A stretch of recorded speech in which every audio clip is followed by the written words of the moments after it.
Hi, my name is Arya, and I'm from a very small village in India. I was born on a dark, stormy night on Friday the 13th, which isn't a big deal except when your parents are crazy superstitious. Instead of letting out my first cry, I made some spit bubbles and giggled. This child is weird. Why isn't she crying? Look at her devilish smile. Once when I was 2, I was playing with my grandmother, and it was the first time I called out her name, Dadi. But it wasn't a celebration because the same day, she passed away. A few months later, when I learned to say my grandpa's name, Dada, he passed away too. Oh my God, this is the beginning to an end. If she says another word, she might kill us all. And the very same day, my uncles and aunts left the village with their entire families. And my parents just got weirder and crazier. I loved the color black, but they thought it was demonic. So they'd paint all my favorite black things pink. One time when I was 5, I rescued a cute black cat from the streets and brought her home.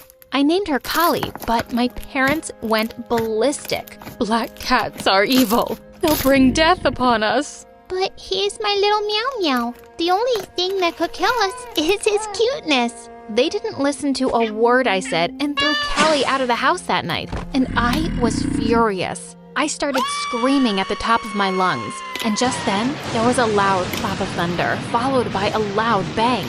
My parents looked out the window in horror to see an ancient sacred tree struck down by lightning. Mom turned as pale as paper, and Dad started praying to all 33 million gods. We're sorry. Please, forgive us. We've been really bad. Yes, we're going to bring your precious little Callie back right now. They immediately dashed out of the house and came back with Callie at 3 in the morning. The very next day, they woke me up at 5 in the morning and took me to see my aunt, who lived in a far-off village. When we got there, a woman dressed in black clothes came out. That's your aunt. Go hug her. She's just like you. I got off reluctantly, but before I'd even reached my aunt, Mom and Dad were gone. They just left me there. I was about to burst into tears, but my aunt gently took my hand. And when I went inside, my jaw dropped. The entire house was full of black ornaments and decorations. This place was heaven. You don't have to worry about anything, love. I'll take care of you from now on.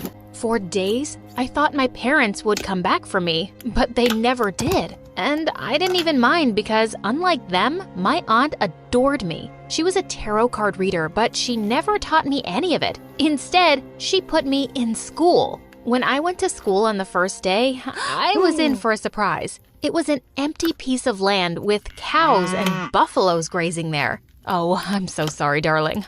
I thought they had a building around here somewhere. Don't worry, I'll teach you at home. Well, she did teach me a couple of things, but none of them were useful. Once when I was 13, I was playing in a field with the neighborhood kids when suddenly one of them got bit by a snake. Everyone started screaming and running around in panic. Just then, a man came and decided to take him to the temple instead of the hospital. What are you, crazy? He needs to go to a doctor right now. Are you out of your mind? God will heal him. This was nuts, but I wasn't gonna back off that easily. I bit him hard on his hand and he started screaming. This girl is crazy. She bit me. She bit me. I need to go to a doctor. No, you don't. God will heal you. Let's take you to the temple. He immediately backed off and someone called the doctor and the boy's life was saved. But strange rumors about me spread through the entire village. And this stupid girl, Maya, she was the biggest gossip of them all. She's evil. She can talk to snakes. She's possessed. She tried to eat a man alive in front of my eyes. Oh yeah? Then you better stay away unless you want to get hurt. Well, it was fun scaring these silly kids away, but Maya wasn't one to be scared easily. She had this habit of picking on other people for no good reason. One time, when I was swimming in the lake by the jungle, she came along with her minions and grabbed all my clothes. Let's see you transform into a snake now, Anaconda. Hey, are you crazy? Give me my clothes back. But they just ran away with them. OMG, what was I gonna do now? Make a gown out of leaves? Well, it wasn't such a bad idea, but I was furious at Maya. I had to take my revenge. One day, I saw her making out with a guy behind a barn, and I just knew what I had to do. I picked a huge chunk of cow dung lying on the ground, made a ball out of it, and threw it at her. Ew, gross! Who did that? Come out this instant! The guy who was with her ran away with the speed of a bullet, but Maya looked raging mad. As I was tiptoeing away, I accidentally stepped on a thorn and screamed out loud. You witch! I knew it was you, you evil witch! You're so gone today! And do you think I'll spare you? Then she picked a chunk of cow dung and we broke out into a massive fight. But just as I was about to throw a huge chunk right in her face, she screamed, "No, not my face! I can't afford to get pimples! It's my wedding in 2 weeks!" What? Wedding? But she was just 14. For a second, I thought she was bluffing, but no, she was actually getting married. In fact, her parents were going crazy, boasting about her grand wedding all through the village. And Maya, she was getting all the attention she craved for. But this was crazy. She was just a kid. On the day of her engagement, my aunt took me to the party. When all the people left, I saw Maya crying all alone. Something was wrong. Maya, are you okay? Get off me, witch! I don't want your sympathy. It's bad enough I'm getting married without my will. Just go away.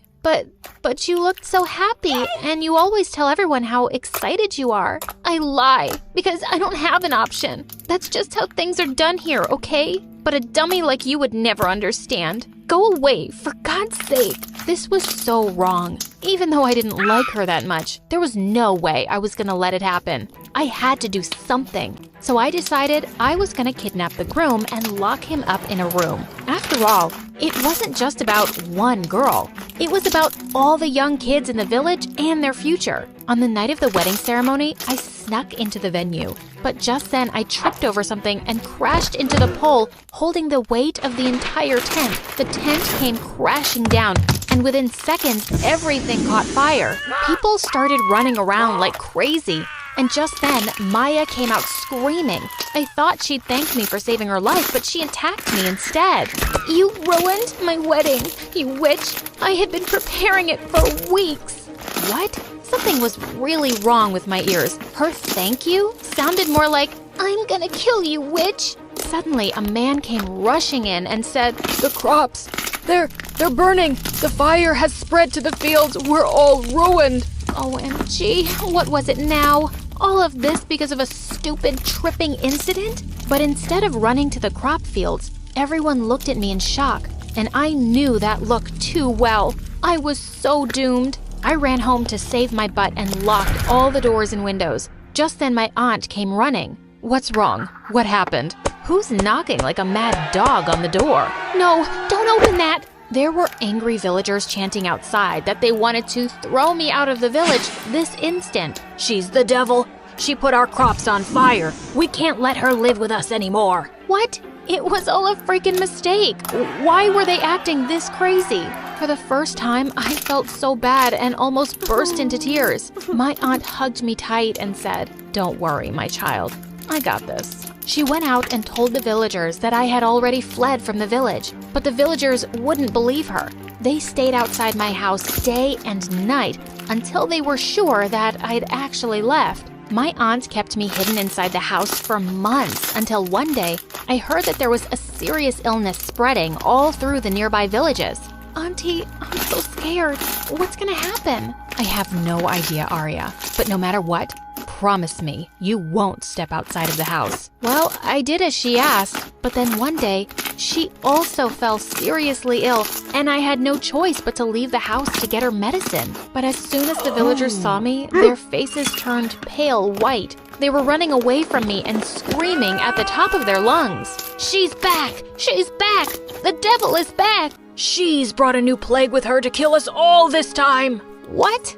Why were they all so freaking dumb? But I didn't care. I had something more important to do. I rushed to the hospital, but as soon as I got there, even the doctors looked at me in shock. What?